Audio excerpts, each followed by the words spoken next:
Well, hello, everybody, and welcome to our second day of coverage from the second annual Dogman and Cryptid Conference here in White Settlement, Texas. We have with us Ann Selene. Welcome back to the show. I'm excited to be here. Yeah, you were actually here presenting yesterday. I was pretty upset that I was, here at the booth doing an interview while you were doing your talk. I wanted to chat with you guys about it because you were doing a talk about like finding your inner wolf. Right. And the idea of manifestation with things. Let's get into that a little bit. Yeah. See, it started out with, everybody's so focused on cryptids and it being a monster. But I wanted to try to see, like, how did we even get to that point? Oh, yeah. So we wanted to add in the history. We wanted to look into, I learned a new word called ethnocenology. Oh. And so that was about early man and the relationship with dogs and how we've developed into what we are today. Yep. And especially with the fact that we start out walking side by side with them, and then somewhere along history, we merge. And now we're humans that can turn into wolves. You know, you see it with the skinwalkers, and they're wearing the skins, and they're transforming. You see it in werewolf stories. Well, what's interesting is if you go back to the stories of werewolves, King Lycan, go all the way back to Greece, things like that, it was always the fact of, it was either, his was a curse that came upon him, but it was always magically imbued somehow, either via curse, right, or via invitation. Right. Even whenever you look at stories of going in, because one of the ways that you could become a werewolf was like drinking water from a wolf's paw print. Yeah. Things like that. Yeah. So it was always a wanted imbuing, not like vampirism where it was put upon you, or where maybe, you wanted to be a familiar and that's how you got in or something like that. Right. That was frequently, whenever you're looking at stories of vampire stuff like that was always an invading force upon you. Right. As opposed to lycanthropy, where it was either cursed upon you or you wanted it. So, yeah. No, it's, and it's really interesting because why would somebody want that? When I've done my podcast, I've asked a question. I said, okay, you have to choose between either being a werewolf or a vampire. What do you choose? And I'm always surprised when people choose werewolf just because, you hear about the transformation, the bones cracking and you're transforming. And I would think that it would be this extreme pain, whereas with vampirism, it's a lot more romantic, if you will. Yeah. But if you look at human behavior and the fact that all of us are capable of really bad things. Yeah. And when we transform into that, we are transforming into that full beast self, that shadow self. And it's this expression that a lot of us don't want to look at. We don't want to think about that. It is the story of the Incredible Hulk, quite literally. That is part of the story, is the idea that inside of all of us lurks this. Yes. It took a nuclear accident for it to manifest through David Banner. And for him, at moments where that takes over, he becomes the Incredible Hulk. It was very much a modern werewolf story in that way. Oh, yeah. No, exactly. So I wanted to touch on that. And there was a song. I really wanted to play it beforehand, but I didn't get a chance to. Oh. It's by Wardruna, and it's called Gra. And it talks about, it's in a, like Norse language and everything. And it talks about how we were once part of the circle. And we walked beside wolves. We were part of nature.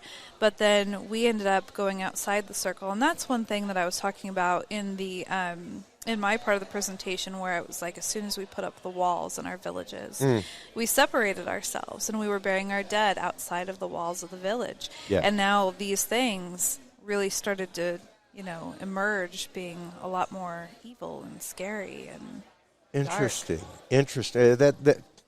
It's interesting that it's tied with the burying of things outside instead of with you. Right. Yeah. I had never really considered that. Yeah. Well, yeah. And whenever you're looking specifically at things like Dogman, stuff like that, because quite a bit of the talk around Dogman is the fact that it's not a flesh and blood creature, cryptid. Right. there are a few people I think that are in that camp, but most people it's in the realm of something paranormal that is popping into this world. Right. So then the question is okay, so if we go back to our talks about energy, so everything is made up of energy, even our thoughts. So then if we're sitting there and we are thinking something more and more, then we're essentially creating it into our reality. So I'm curious, what would happen to the things that we try to keep hidden inside? Where's the outlet? Could it be also emitting from us in some way? Oh, sure. And then all of a sudden it's creating something, subconsciously that we're not aware that we're doing, and then maybe it's part of us manifesting these creatures. Well, even kind of the whole concept behind a poltergeist. Right. And the fact that it's not necessarily the traditional concept of a poltergeist is that it is an outward manifestation of somebody going through something, typically a teenager, something like that, where they haven't learned to control their energy yet in the world, and this is just blasting out of them, and they don't know how to control it. Right. That is the traditional concept of poltergeist until you get to movies and things like that, and then it becomes something else. Right. Yeah, and that's something that's really interesting, and this is kind of a off-topic side trip here. It's all right. It's interesting because right before I came here, there's been some weird things happen in my house lately. Now, granted, I've got kids that are about that age, My youngest one is almost a teenager and stuff, and so I'm trying to figure out, is it, because one night we swore that we heard a water bottle just be thrown across the room. And we looked, it woke both of us up, and we looked and we found nothing. The second night, my other child actually thought, because I've got these bells on, and so she thought that I was walking down the hallway, and she thought that she heard something in the kitchen. So she was texting, Mom, are you in the kitchen? I was sound asleep, and so was my youngest.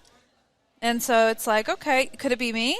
Could it be my youngest? Or could it be my newly acquired rock that I got? Yeah. Your rock from Aleister Crowley's house. Right. It's kind of how I feel about my rock from Tituba's house. Oh, man. I didn't know you had that. That's great. Yeah. Wow. A lot of that, yes. You do have to ask yourself, are we manifesting that? Is it because even excuse me, with my recent release of my music, things like that. Oh, yeah. I've been on a few shows, and quite a few people have responded to me about my music, stuff like that. And one person responded to me about being a yoga instructor, and they loved the chakra series and stuff like that. But for some reason, when I listened to the root chakra thing, I had like this visceral emotional response, and I don't know what that was about. And I'm like, well, I'm not sure how in touch you are with your yogic teaching, but like the root chakra is nothing but raw emotion and your connection to it and the world around you. So, I gave them the analogy of you may have just tilled over a weed in your garden. Yep. While you were tending things. Happens all the time. Oh, yeah. Something that you just kind of forgot about and you went about your day, and now it's in there. It's in there. Your brain's still thinking about it, and it's renting spare space in your mind, but you are nowhere aware of it. Right. No, exactly. Yeah. And we have to ask, especially with poltergeists, things like that, whenever you come into a new space, and it doesn't have that history. It's not like you purchased a house, and I'm pretty sure Texas is a disclosure state. At least for the fact of if anybody died in the home. Oh, wow. See, and I had just moved. I didn't say that yet, but I had just moved in this new place. I don't know if it's disclosure for rental, but I know disclosure for sale. You have to disclose if somebody has died in the home. Okay. There are certain states, like I want to say Louisiana is one, where you have to disclose if it is a haunted location. Really? Yeah. Wow, that's awesome. And you'll see signs like for sale signs for houses in New Orleans where it says like haunted. Really? Stuff like that. Wow. Well, that's something else. Yeah. Man. Yeah. So there are disclosure laws about that. So you could probably ask your landlord or even look up in public records. That says something, though. This is a part of a law. A paranormal thing that is part of a law. Yeah. So it really, when you look at that, it really takes a turn on this subject. Well, and something I need to have Whittington back on to talk about it, Mitch Whittington, because he does a lot in the funerary realm, things like that. Yeah. It was only 100 years ago that we stopped having home funeral. Right.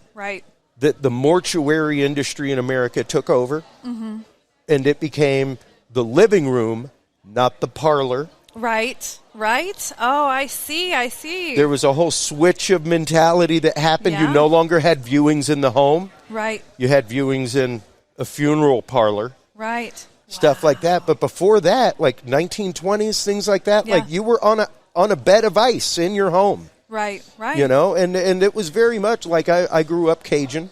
Yeah. And I remember full-on wakes. Right. Where that funeral home was shut down, and we stayed the night. Right. At the funeral home. Like, we took shifts as families, staying overnight with the body, things like that, talking, and it's a totally different healing process when you get to be there with your beloved and the ones who love them and share stories and stuff like that and spend that time. And it's not just okay, well, close the box. See you, dude. Yeah. It's a totally different mourning process, and it changes things, and it can even change the way a spirit moves forward. Right. No, I agree, and I think that by cutting us off from that, it's also giving us more. Would the right word be like a taboo towards? Oh, death? Absolutely. No, we got a big hang up with death in America, man. When you go to countries like India, stuff like that, like. They actively celebrate their dead. They take their dead out and bring them back into the home for a little while in some places in Asia and stuff like that. Like, there, even whenever you look at Dia de los Muertos, that kind of stuff, the idea of the ofrenda. And having that place of remembrance for your family. And if you don't remember your family, they're going to be forgotten. Yes, no, exactly. Do you want to be forgotten? Right. No, I don't. And that's the thing. Like, that's the whole basis of the movie Coco. Yes. Is the idea of never forget your family. Right. Never forget them. Exactly. And we have come to a point in America where now granted, I think there are still many cultures in America. The Cajun culture is one of them where there's no hang up about really talking about death. Right. Yeah. Like, it's a normal course of coffee conversation. Right. Like talking about a funeral. Like, oh yeah, you remember James's funeral? Oh, he looked so good. It's like what? Yes, exactly. Like, even me and my cousins just still laugh about like playing tag around a body. Right. It's like, stop playing in there. You're not supposed to be playing in there. Take that outside. Right. Right. Yeah. No, exactly. I mean, and I love the idea of involving, because then it's not so cut and dry and gone. I mean, I remember I had a grandmother who she was cremated, and I went to where she was going to be buried because they put her with her husband. And it was just so, the guy came out, he went to put the box in the hole. The hole wasn't big enough. It's so sterile. Oh yeah, it wasn't. So he's like, yep. And then he's like, yeah, that's good enough. And then he like puts it in there, and then the grass, the way he cut it, it was like a flap. Yeah. So then he just kicks the flap over, and then there you go. And it was just like, very unceremonious. Yes. Very unceremonious, so to speak. And And it's different. Since the funerary practice took over in America, it's strange. It's strange. And it's interesting to see, like, I'm one of those people, hey, I fully want to just be turned into a tree. Oh. Like put me into a life pod. Right.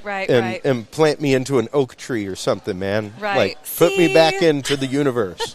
I think it'd be cool to have one of those Viking funerals where you're going down on the boat in the river and all the flowers. And yeah. There's that whole water supply thing. Yeah. Throwing corpses in the water supply, not the best idea. I know. Not the best idea. Oh, man. True. But there is actually somebody, I'm trying to remember the name of the company because I've considered having them on, where you can go and basically have yourself liquefied. Oh, wow. And turned into like liquid fertilizer. Oh, that does sound familiar. Yeah. So our concept of death in America, I think, has really led us down an interesting road culturally. And not only that, once again, left a lot of things untilled in our gardens. It's left a lot of things untilled because we don't get to process and mourn that way. And when we don't get to process and mourn, that spirit that is leaving doesn't get to see the process of mourning. Right. No, it's true. And I think that it also, because we're so cut off from it, now our concept of what a spirit is and then demons is just completely upended, where now everything's a demon, everything's angry, everything's, everything's demonic.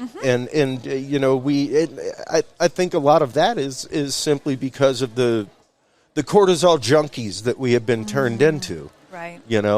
Because there used to be a time where, there were good spirits, there were bad spirits, there were helpful spirits. There were, even if you go back once again to loop this conversation back to the concept of ancient Greece. Yes. There were spirits of the hearth who helped your home. Yep. Things I have that. A statue of Saint Brigide. So, she's of earth and home. Yeah, exactly. Saint Fiacre, he's the patron saint of gardening. Yeah. If you see something that looks like Saint Francis, but he's got a shovel, folks, that's Fiacre.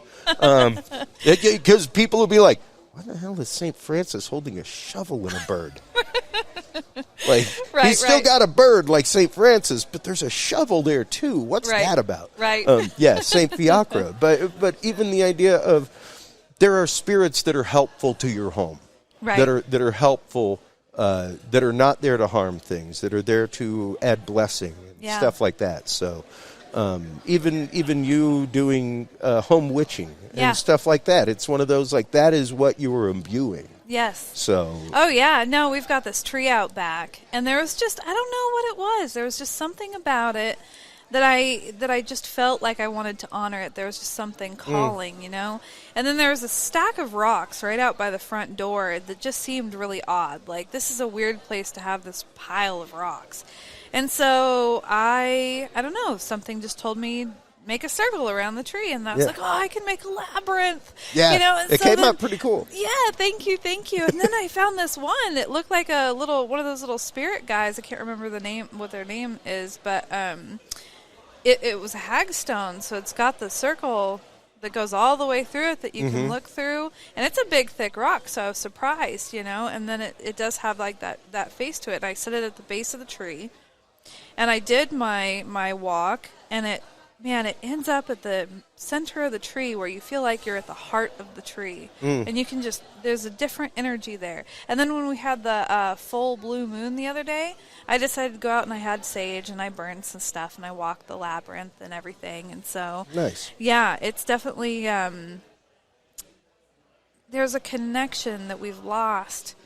And going back again to when we built the walls and we put ourselves in the villages, that we've come so disconnected. We wear shoes, we're indoors, we're just, we cover up the stars. We're not even looking at the stars anymore, Yeah.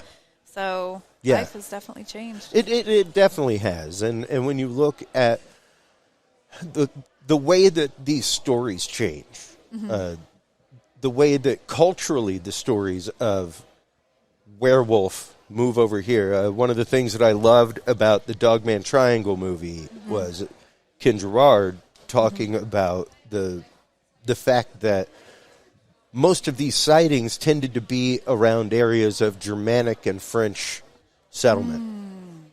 How interesting. Which directly bring things like the Beast of Gévaudan and stuff like that. Right.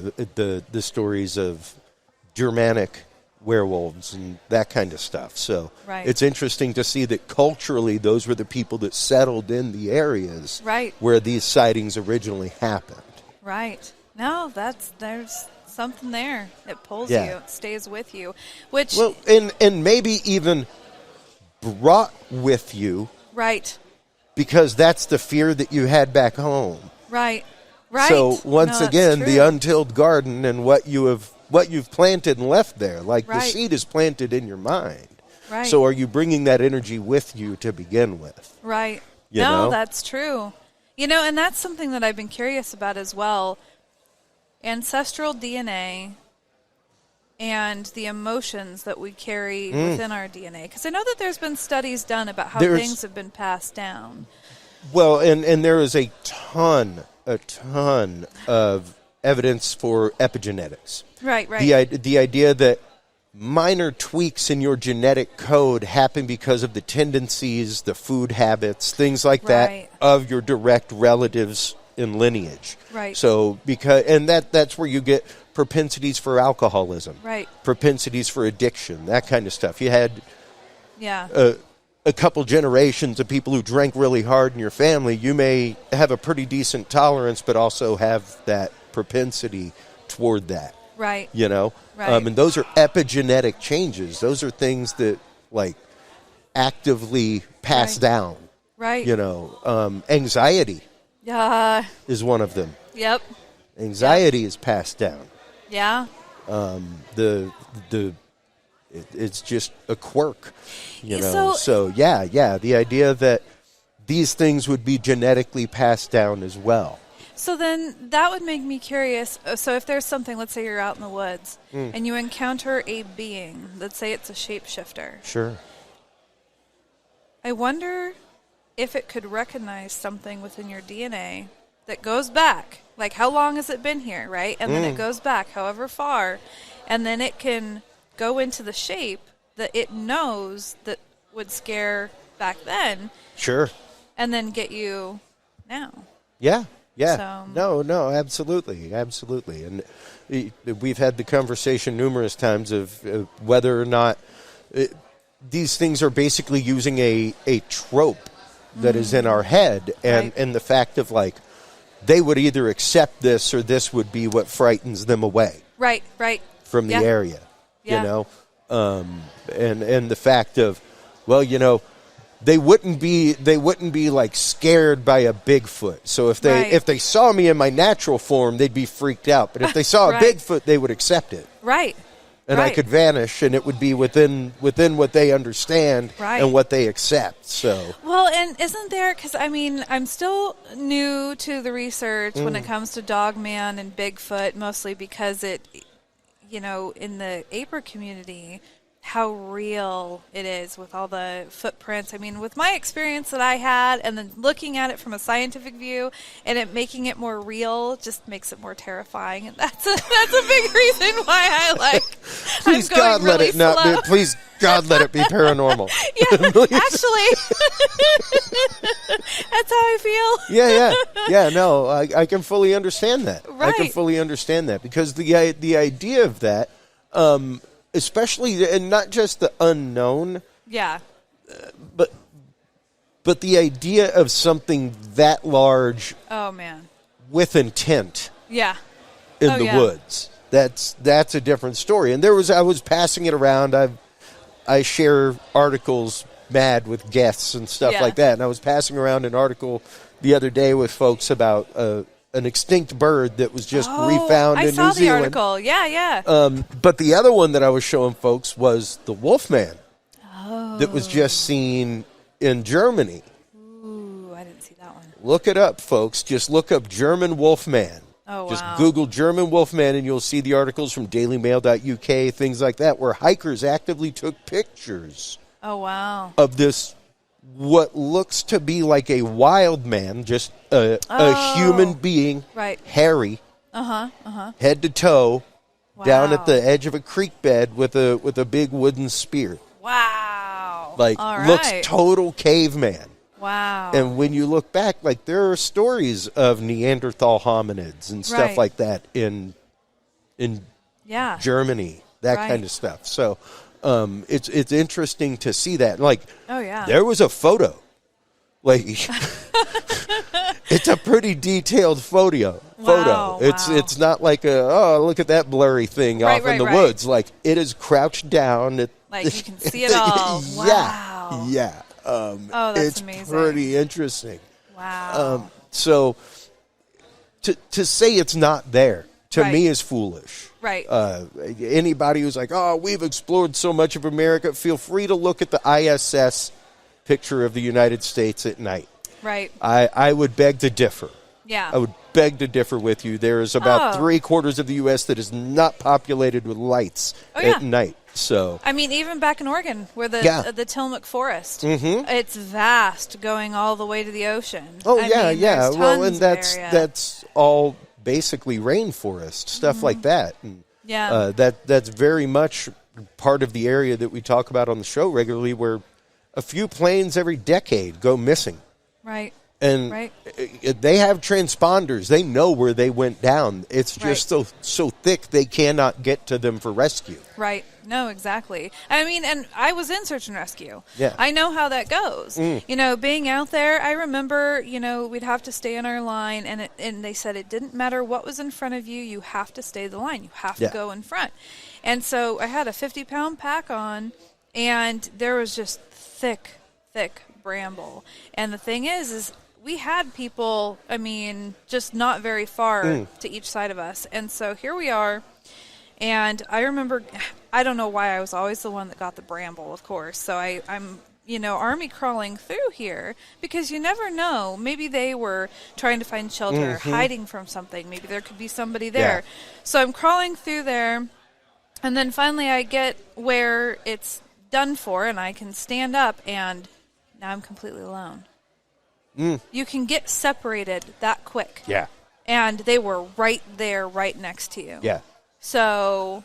Yeah, and it's so thick that you can't even see them. Exactly. Yeah. Yeah. Yeah, when you go to the East Texas thicket, stuff like that, like people do not understand that unless you are an experienced woodsman, unless you're an experienced hunter, you know your cardinal directions, you know how to find them without a compass, things like that, I wouldn't recommend doing it. Right. No, I wouldn't recommend going in there without somebody who has those skills, because there are spots where you cannot see 30 feet in front of you. Yeah.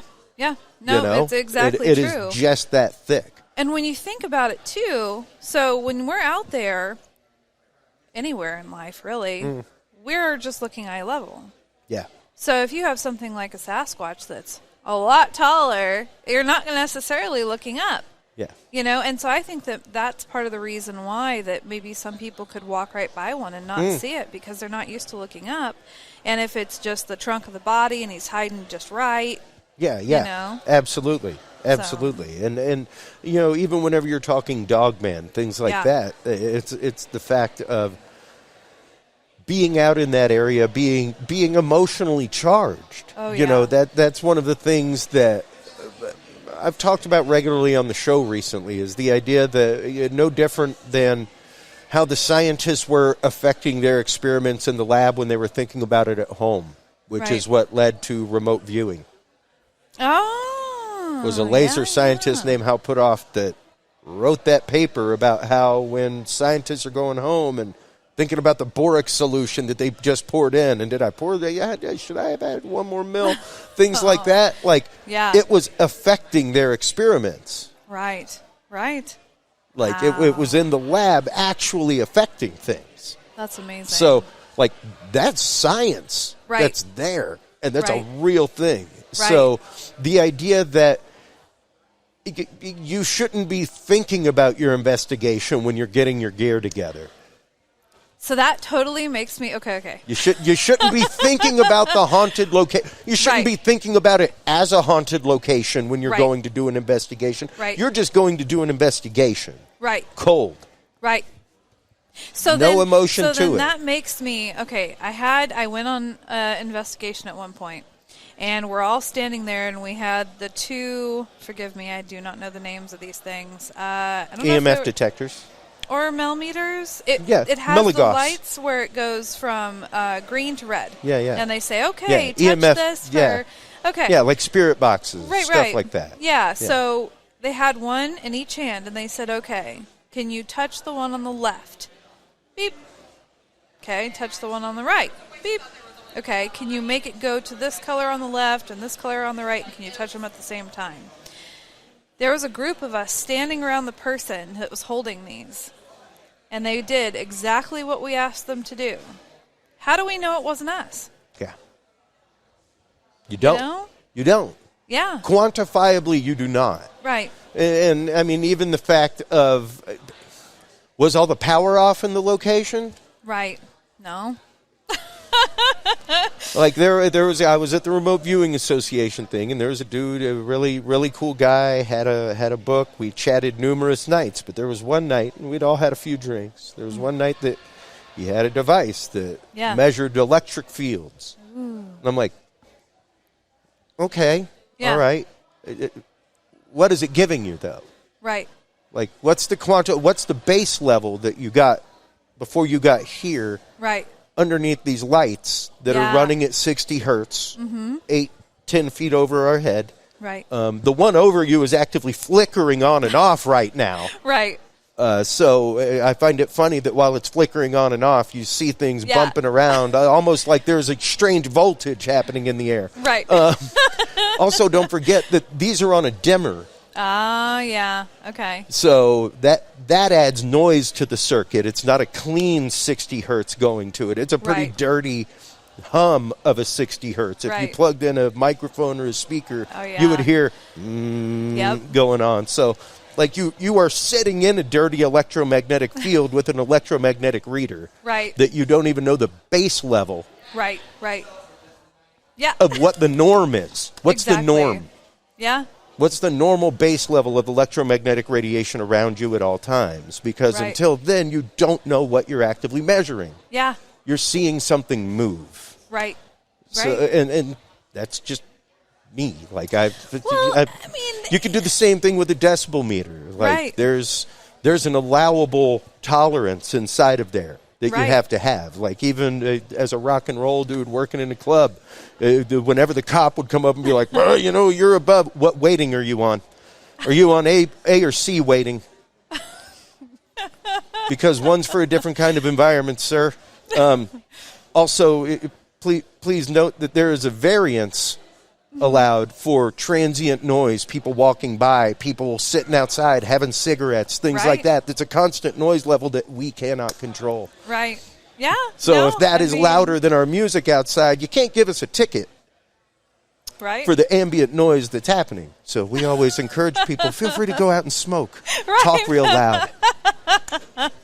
I love it. Taking advantage of that variance in the law. Right. But that variance is there because you got to allow for a variance. Right. There's not going to be a hard meter. Even inside of a laboratory setting, there is a variance. That you're going to allow this variance to assure the fact that when it happens, it is anomaly. Yeah, right. Well, and that's the thing is finding out all of that for all these different things. So that way, you know, and that's why for me, I wanted to do what I did in the presentation yesterday. Yeah. I mean, I know that it was very much like, I guess it kind of almost alluded to Dogman's not real, but it wasn't trying to. Are you Dogman? No. Are you? No. That's the concept is, are you Dogman? Right. Are you the one manifesting this? Right. So, you know, and that's the thing is we don't know. Yeah. And other people can feel that their experience was 100%, and it was for them. Oh, experience is experience, and you will never, because of experience and the way it happens, it is totally tied to true belief. Yeah. And the example I give all the time is my religious experience. Right. The experience that led me to join the seminary, where I was in a church with hundreds of people that I shared that church with every week. Right. None of them had that experience. None of them were in that place. Right. None of them felt it because of one open-minded collar boy. Right. Who was like, wow, that's incredible.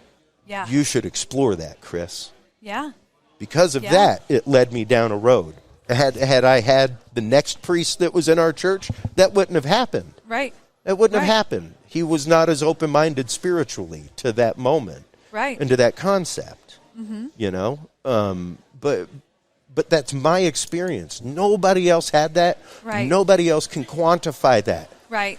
That experience changed me, and you will never ever get me to believe that did not happen. Right.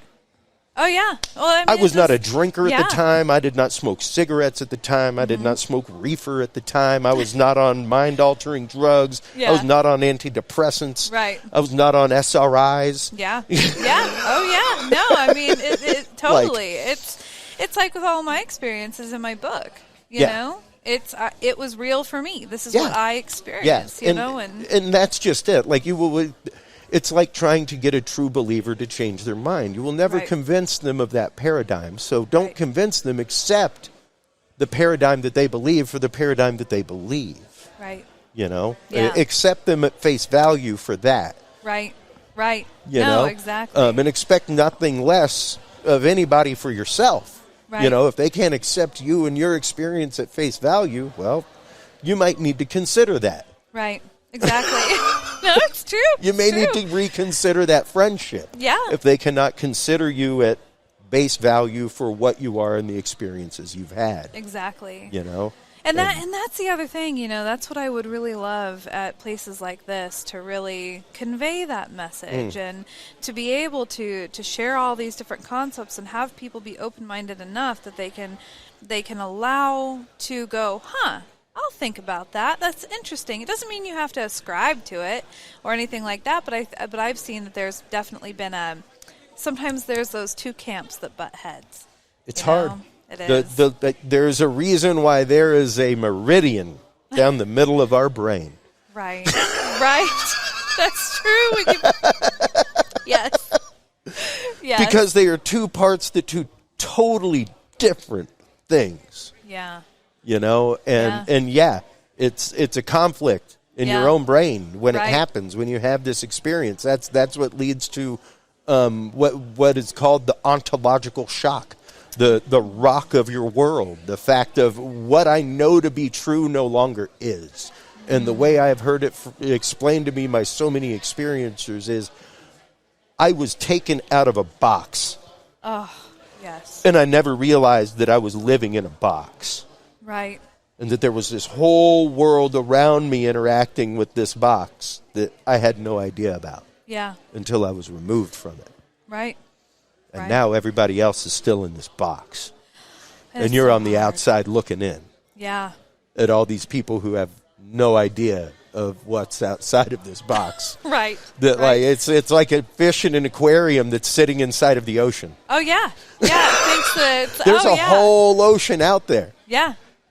Oh, but so true. It just hits the wall. Right. You know? And it's like, oh, okay, go over here then.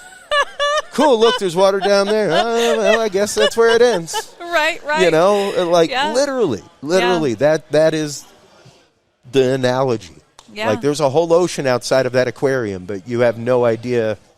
Oh, It's right there. Right. So, well, and it's comfortable to stay in your box, and it can be very terrifying. Even me, somebody that I've had experience and everything, each experience I'm jostled, and I'm sitting there going, it shattered my reality because what I watched or what I saw, like I've heard about it, but until you've experienced it, you know, you're still in that box. So. Yeah, exactly.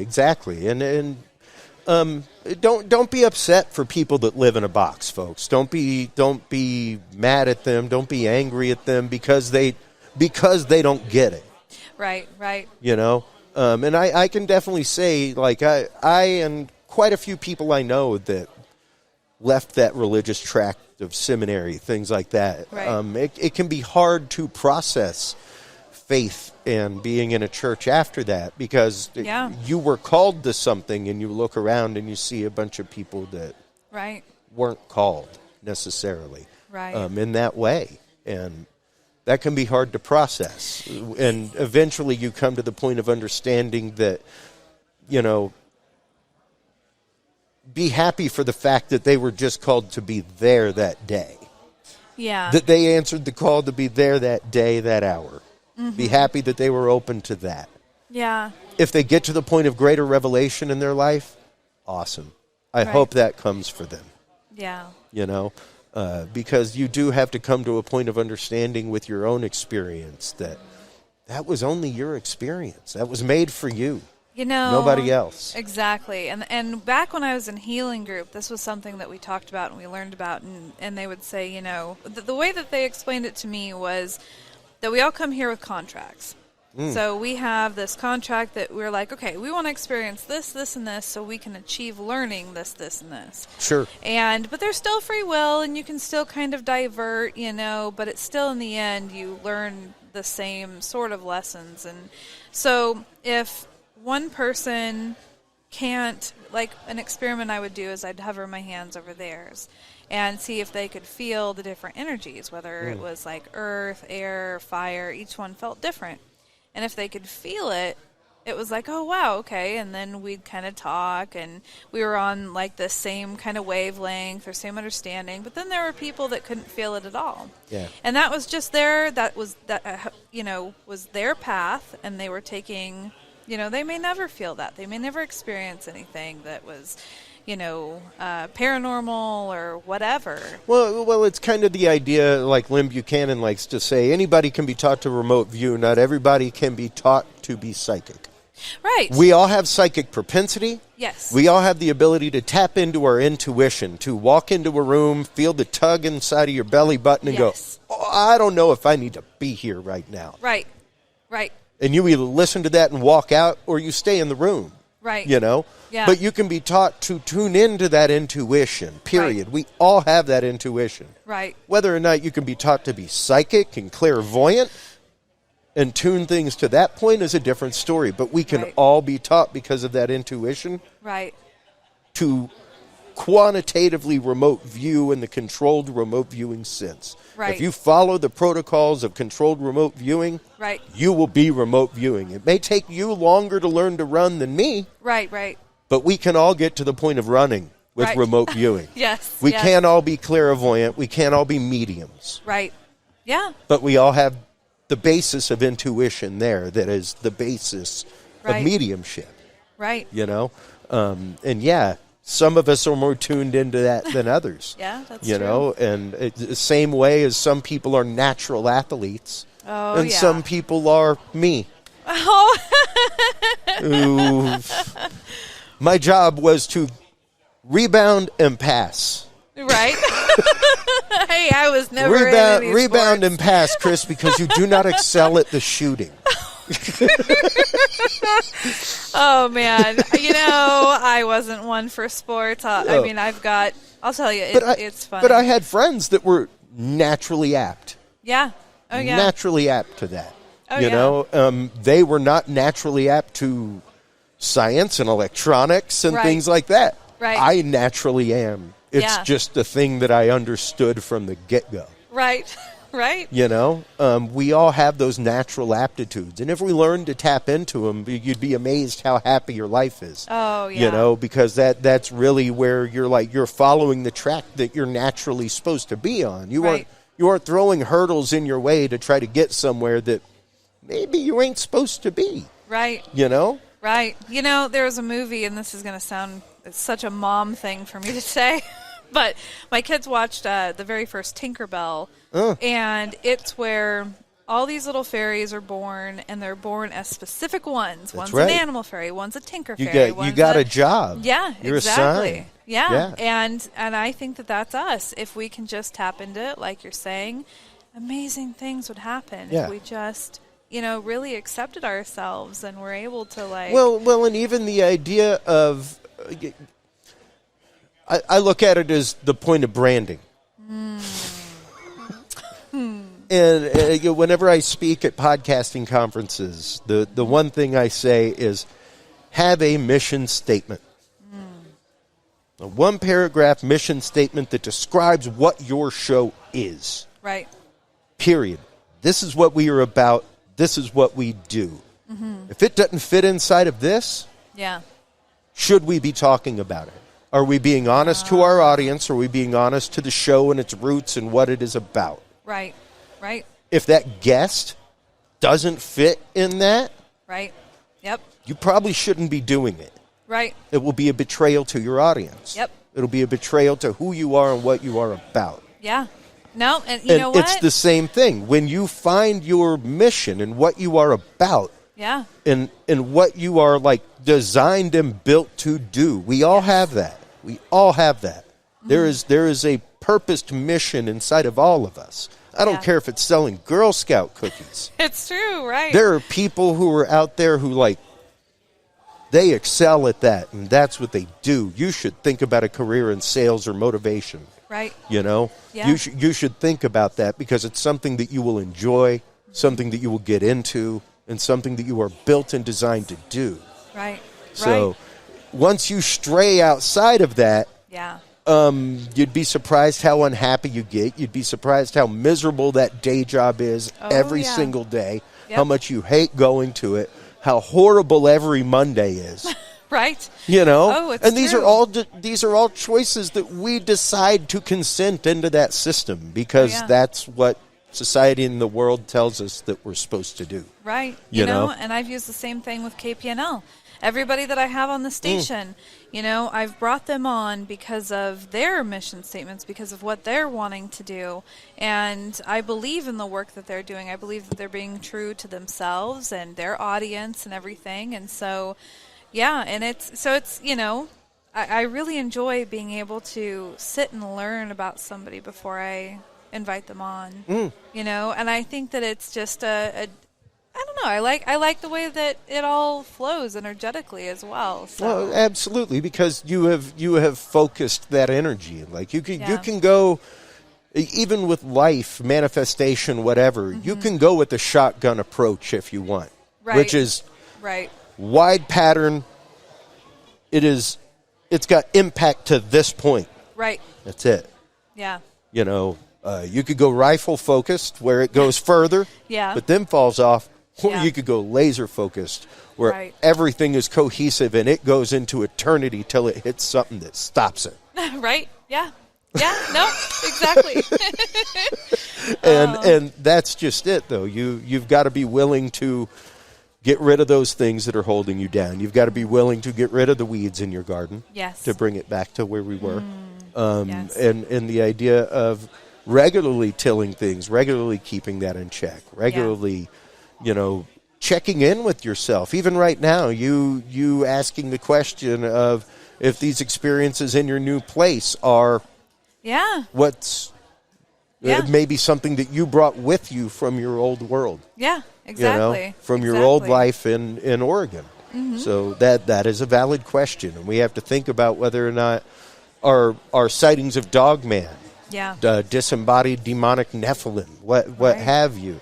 All of those things, are those something that we have left untended in ourself that is manifested or being taken advantage of by a manifestation? Yes. So let everybody know where they can catch up with all your work, where they can keep up with your work, all that kind of good stuff.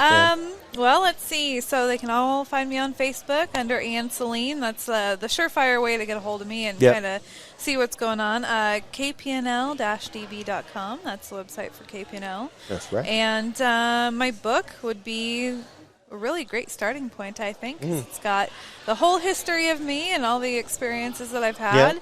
That's Aperture in the Veil, Born in a Preternatural World, which they can either get a copy from me and I'll sign it, or they can get it on Amazon. So awesome. And of course, folks, while you were online checking out all the great work of Ann Selene and finding her book, you can also find her book at CuriousRealm.com/store, where you can find the books of all of our guests, as well as the tools, instruments that we talk about on the show, things like that. We're getting ready to have a whole new realm of custom things. I'm looking at like custom wood knockers and that kind of stuff. So get ready for all kinds of cool new merch in the store, everybody. Stay tuned through these commercial breaks. We will be right back with our continuing coverage of Day 2 from the second annual Dogman and Cryptid Conference right here in White Settlement, Texas, brought to you by the Paranormal Round Table. We will be right back after this.